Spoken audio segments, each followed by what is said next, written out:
You open your eyes. Before you even sit up, your hand reaches for the phone. You scroll, you react. Then you get up, rush through the commute, work, and sleep, only for the loop to begin again tomorrow. This chart shows daily screen time over the last decade, plotted against reported levels of global mental health. Nafs al-amara, the animal self. It is a psychological drive that prioritizes immediate dopamine hits over our long-term ability to flourish. Submitting to this drive results in what the Quran calls ma'ishatan dunkan. This describes a depressed, constrained life, an existence where constant stimulation leaves the heart feeling increasingly empty. 14 centuries ago, Islamic scholars codified a countermeasure, Tazkiyah. Tazkiyah is a comprehensive framework for self-purification and cognitive focus. This spiritual technology systematically trains the mind to break destructive impulses, building a level of discipline that exceeds the reach of any modern productivity hack. Reclaiming your well-being requires a return to your fitra, the innate, spiritual nature we were created to inhabit. To navigate this digital chaos, we can apply a 5-step prophetic roadmap. It is a system built specifically to rescue a distracted mind. Step 1 replaces the morning screen grab with Muraqabah. Muraqabah is the practice of spiritual mindfulness, beginning the day with a conscious declaration of gratitude and a recognition of divine presence. Reciting Ayatul Kursi in these first few minutes establishes a cognitive shield, grounding your focus before the world demands your attention. Step 2 utilizes the power of intention to change your relationship with daily labor.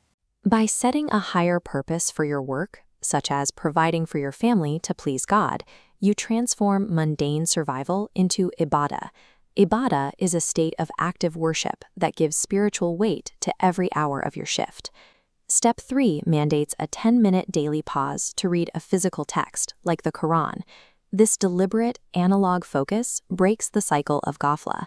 Ghafla is the state of spiritual heedlessness that allows our lives to drift into distraction.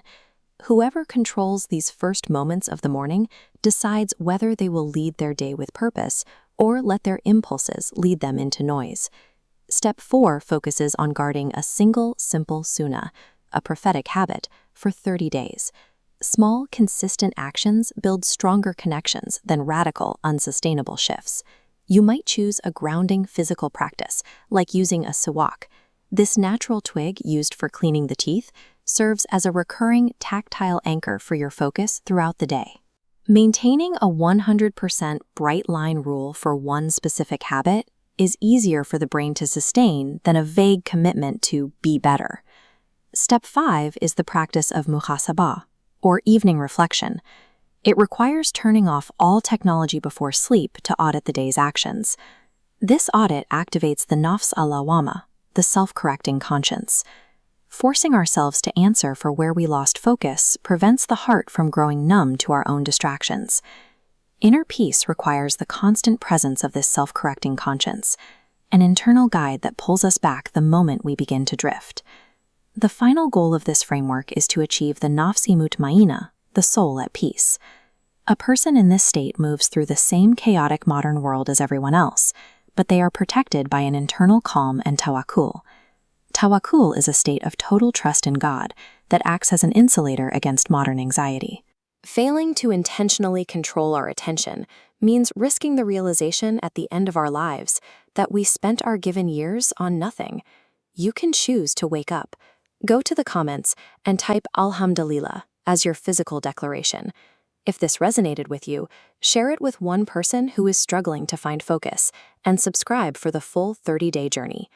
This state of ease, itminan, must be earned through discipline and a conscious submission to a reality far greater than any screen.